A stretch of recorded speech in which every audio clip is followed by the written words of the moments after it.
HR पे update, एचकार पे। एचकार आज के दिन में ये देखें, मैं आपको यहाँ पे दिखाता हूँ, आज के दिन में उसने 8% लूज किया है शायद, ये हम मेरी नजर से यहाँ से गुजरा था। Where is HCAR? ये देखें एचकार, ये 8.45% इसने आज के दिन में ये लूज किया है अपनी प्राइस को। लेकिन इसको वैसे मैं क्विकली आपको दिखा देता हूँ। एचकार में तो मैं नहीं इन्वेस्ट कर रहा, लेकिन सिलसिला ये है कि if I had to invest, मैं तो साजगार इंजीनियरिंग को प्रेफर करूंगा, क्योंकि इवन आप ये भी देखें, अभी मैं ये नहीं कहूंगा कि मार्केट कोई बहुत अच्छी हो गई है, लेकिन आपको मैं ये दिखा दूं, ये साजगार आज का दिन थोड़ा बेहतर हुआ है, तो साजगार ने अच्छा परफॉर्म किया है। और साजगार की अभी मार्केट में और कार्स आई हैं, और आई थिंक उनका बिजनेस अच्छा होने वाला है। तो if I was to invest, मैं उसमें साजगार को प्रेफर करूंगा। लेकिन आपका भी देख लेते हैं, आपकी अभी तक तो जो रिसर्च है वो मुझे बड़ी अच्छी लग रही। 228 रुपीज पे बाय है मेरा एशकार की 2000 शेयर्स की। अब क्या करूं, एनी एडवाइस? तो 228 रुपीज, और अभी इसकी चल रही 209.52। इसका पिछले एक साल में देखते हैं 298 तक भी गया। अच्छा, इसको एक हमें काम करना पड़ेगा। इसको अगर मैं खुद तो इतना ट्रेडिंग के हवाले से मैं इतना नहीं कुछ ज्यादा नॉलेज मुझे, लेकिन एक चीज मैं करता हूँ, इसको एचकार को हम उस पे देखते हैं, इसका चार्ट देखते हैं, और फिर उसमें से हम कुछ एनालाइज करने की कोशिश करते हैं। ट्रेडिंग व्यू पे हम आते हैं। ट्रेडिंग व्यू पे इसको अगर हम यहाँ पे देखें, इसका वो होता है, वो जो टेक्निकल चार्ट होता है, ये फुल चार्ट। हाँ, यहाँ पे फुल चार्ट पे चलते हैं। इंडिकेटर्स में अगर हम यहाँ पे आए, इसका एक वॉल्यूम का इंडिकेटर ऐड करता हूँ जरा। ठीक है, इसमें मुझे ना ज्वाइन करना पड़ना है, तो मैं इसको इस साइड पे लेके आता हूँ। लेकिन मेरा ख्याल है कि अगर मैं ये आपको करके दिखा देता हूँ, तो इसमें हमें पता चल जाएगा कि एचकार में क्या चल रहा है। क्योंकि इस तरह के जो इंडिकेटर्स होते हैं, वॉल्यूम, चॉपीनेस इंडेक्स, आरएसआई, ये सारा कुछ, ये चीजें भी हमें स्टॉक के बारे में कुछ इन्फॉर्मेशन दे सकती हैं अच्छी। तो let me just sign in. उधर मैं साइन इन करके फिर इसको मैं इधर पुल करता हूँ, और फिर एआई को यूज करके हम उसकी समरी हम ले लेंगे। तो बस इसको भी मैं वाइंड अप करने की कोशिश करता हूँ, लेकिन आई थिंक कि अच्छा हो जाएगा अगर हम इसको देख लेते हैं। अच्छा जी, इसको अब मैं यहाँ पे लेके आता हूँ। अब ये नीचे वॉल्यूम्स, इसके वॉल्यूम ठीक है, ये बड़ा है पिछले अप्रैल के आखिर में। लेकिन एक काम करते हैं, इसका पूरा मैं स्क्रीनशॉट करता हूँ, और स्क्रीनशॉट 2-3 इंडिकेटर्स को लेके ना, उसके बाद फिर एआई का यूज करके इसका रिलेशन बनाने की कोशिश करते हैं। पहला स्क्रीनशॉट हो जाना चाहिए, लेकिन अब मुश्किल हो रही है इसमें। ठीक है, ओहो, ठीक है, किया, हमारे पास आ गया, तो इसको इधर दे देते हैं साथ में। अब अगला इंडिकेटर, अब चूंकि मेरे पास इसका पेड प्लान नहीं है, तो मेरा ख्याल है एक टाइम पे मैं 2 इंडिकेटर्स ऐड कर सकता हूँ। तो वॉल्यूम के अलावा अब इसमें हम कुछ और ऐड करके देखते हैं। चॉपीनेस इंडेक्स, अच्छा चलें, ठीक हो गया, ये 2 साइड बाय साइड आ गए हैं, लेकिन मेरा ख्याल है 2 से ज्यादा नहीं मैं ऐड कर पाऊंगा। ये भी इसको यहाँ पे देते हैं। और अभी वापस आके और कौन सा इंडिकेटर हम यूज कर सकते हैं? मैकडी भी हम वैसे कर सकते हैं, मैकडी। ठीक है, यहाँ पे मेरा ख्याल है मुझे कुछ एक खत्म करके फिर मैकडी ऐड करना पड़ेगा। ठीक है, अच्छा, अब ये भी हो गया। इसका भी स्क्रीनशॉट लेता हूँ। अब हमारे पास तकरीबन 3 स्क्रीनशॉट्स हैं। इनको अब एआई को देके यहाँ पे हम देखते हैं, क्योंकि ये ज्यादा इसको डाटा देंगे, फिर इसको कहते हैं कि ये हमें ना कोरिलेशन बना के दिखाए। इसको क्रिएट करते हैं। Okay Grok, please go ahead and analyse this stock technically and use all the data available in the graphs, and I've given you different indicators including MACD, the and few other ones which you can also see from there, including volume. So try to make a correlation, and also try to predict how the prices or the how the market could behave related to this stock. चलें, बस एक उसको मैंने दिया है, अब देखते हैं ये हमारे लिए क्या काम करता है। मेन चीज तो ये है कि हमें कुछ आइडिया मिल जाए कि यार क्या क्या कैसा ये परफॉर्म कर सकता। Could you please summarize all this in tabular form for me? अब मेरा ख्याल है हमें इसकी समरी मिल जाएगी, तो फिर हम देख सकते हैं। I think you are welcome जी, स्टे ब्लेस्ड। अच्छा, Honda Atlas cars current price 209, down 8.45%. Recent movement, sharp recovery from 150-60. ये 150-60 किस टाइम पे था?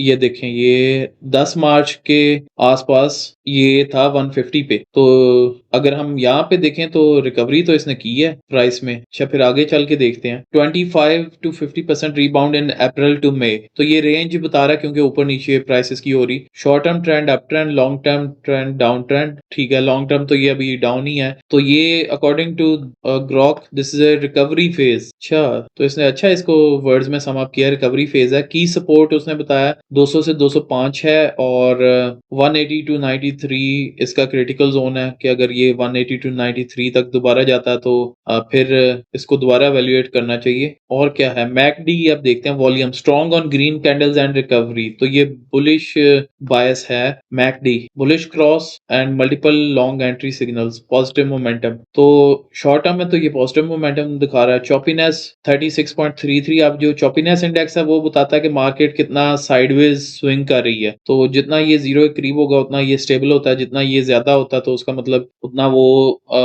मतलब चॉपी साइडवेज वो मूव कर सकती। तो अभी तो ये बता रहा है कि ये ट्रेंडिंग ही है, ज्यादा चॉपी नहीं है। RSI ओवरबॉट शॉर्ट टर्म, ये हाई है अब। अच्छा, short term 1 to 4 weeks bullish bias है 200 to 260, buy on dips near 205 to 210। अब अगर आप मेरे से पूछें तो मैं इस पे इतना इतना आसानी से तो नहीं मैं बिलीव करूंगा कि यार ये 260 तक जा सकता है। मीडियम टर्म में भी खैर ये एक रेंज दे रहा है 190 to 280 हो सकता है मीडियम टर्म में इस तरह, क्योंकि ओवरऑल तो ये अगर हम पिछले साल से देखें तो वो नीचे जा रहा है, अभी रिकवरी थोड़ी अच्छी हुई। लॉन्ग टर्म में neutral to bearish, major reversal not confirmed yet. वैसे आप देखें ये हमें मुख्तलिफ जो होते हैं ब्रोकरेज हाउसेस वो दिन के एंड पे हमें रिपोर्ट्स वगैरह दे रहे होते हैं या अपनी वो बता रहे होते हैं। तो आई थिंक बेसिकली वो इस तरह की चीजें ही कर रहे होते हैं ये AI को यूज करके, और ये सारा कुछ डेफिनेटली अपना उनका अपनी मैनुअली भी रिसर्च करते होंगे, लेकिन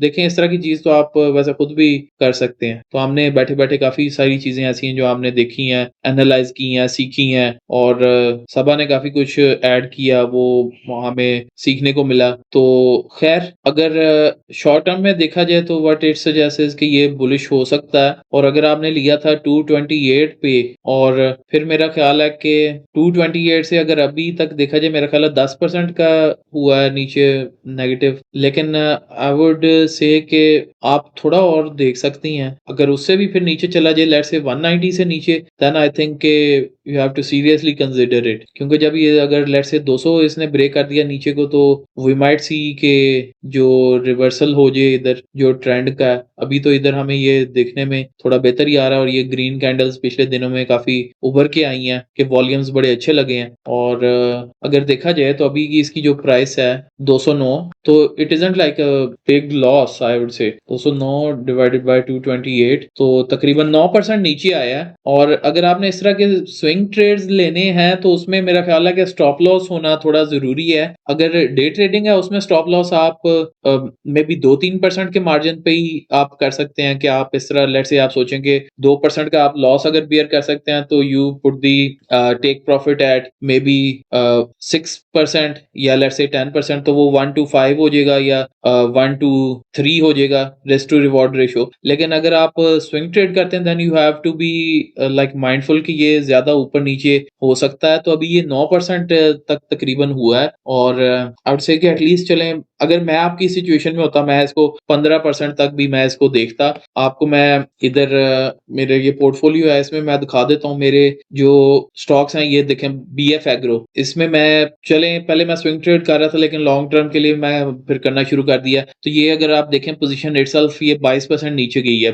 but I am not going to sell this क्योंकि मुझे पता है कि ये कंपनी अच्छा परफॉर्म कर सकती है फ्यूचर में। तो they are like one of a kind in Pakistan, monopoly business है। लेकिन एक और कंपनी अभी रिसेंटली शायद अभी लिस्ट होने वाली, शायद वो भी पेस्चराइज्ड एग्स का कोई काम स्टार्ट करें, तो विल सी अबाउट दैट। लेकिन फिर भी they are still early to the market, और इस तरह की चीजें भी हैं। तो टेक्निकल पे तो हमने चले बात कर ली है कि हेल्प लेके, लेकिन you have to see the fundamentals of that. अगर कोई एच कार से रिलेटेड न्यूज है तो वो हम देख लेते हैं, होंडा कार्स न्यूज, ठीक है। तो पाकिस्तान अगर इसमें कोई अच्छी चीज है तो वो डेफिनेटली मार्केट उसको उसको काउंट करेगी उसकी प्राइस में। तो ये तो मेरा ख्याल है कुछ पुराने लग रहे हैं, ये फरवरी का है। और कोई नई कार लॉन्चेस का कुछ हम देखते हैं क्या, बल्कि इसी से ही पूछते हैं। इज देयर एनी, अच्छा इसको मैं डिक्टेट करता हूँ ताकि मेरा टाइम बचे।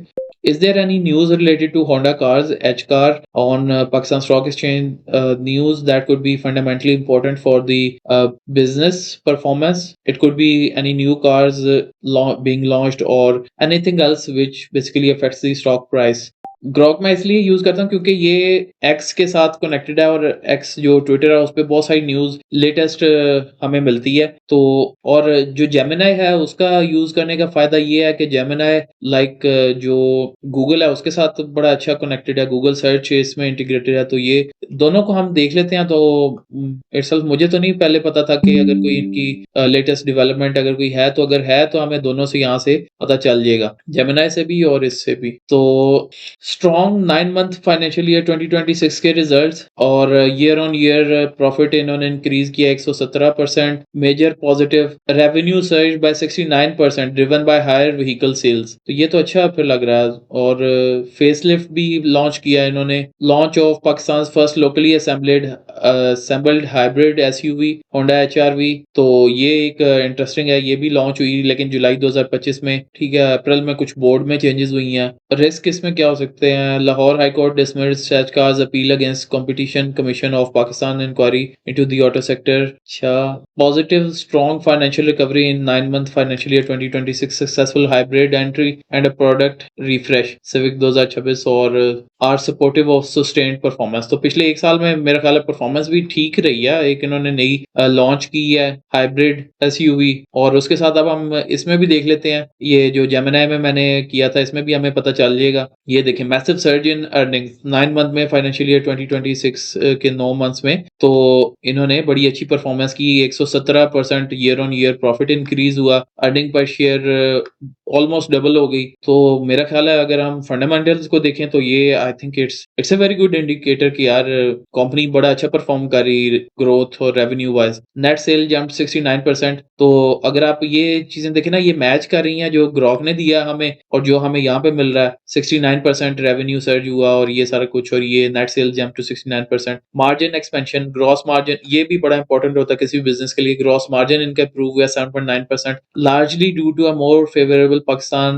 रुपी टू जापानीज येन पैरिटी। तो ये एक्सचेंज रेट की वजह से 2026 का होंडा फेसलिफ्ट आया, ठीक है। और एचआरवी ये इन्होंने लॉन्च की 2025 में। तो फाइनेंस कॉस्ट इनकी बढ़ी है, डिस्ट्रीब्यूशन एक्सपेंसेस भी इनके बढ़े हैं, लेकिन ओवरऑल देखा जाए तो फंडामेंटल्स आई थिंक के काफी स्ट्रॉन्ग है। तो आई थिंक के 9% का भी अगर ये डाउन हुई है और इसको स्विंग ट्रेड के लिए आपने देखा, मैं आपकी पोजीशन में होता मैं तो नहीं इसको फिर अभी सेल करता, मैं इसको रखी छोड़ता। तो मुझे तो आई थिंक के इसमें नजर आ रहा है कि ये इट्स डूइंग वेल लेटली इस साल में। बाकी चीजें आपके सामने रख दी हैं, you can decide for yourself. Comments में लाजमी बताइएगा कि ये सारी चीजें देखने के बाद if your conviction has become stronger, या फिर आपको if you have another opinion. तो मुझे तो मैं तो आपको बता दिया what would I do if I was in your situation.